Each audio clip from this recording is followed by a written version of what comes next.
Quero cumprimentar todos que nos acompanham pela TV Câmara, pelas nossas redes sociais, em especial aos nossos visitantes ilustres aqui presentes na Câmara de Vereadores, mas não poderia deixar de manifestar os meus cumprimentos a Vossa Excelência, vereador Bortola, por este projeto.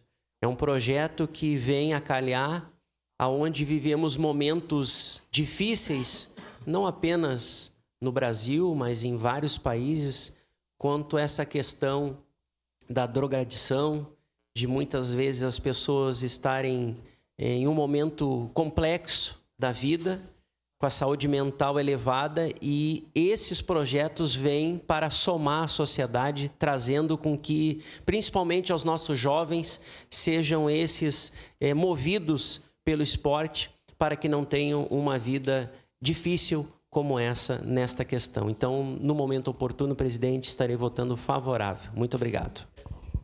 Próxima inscrita para declarar o voto, vereadora Marissol Santos. De uma forma muito breve, colegas vereadores.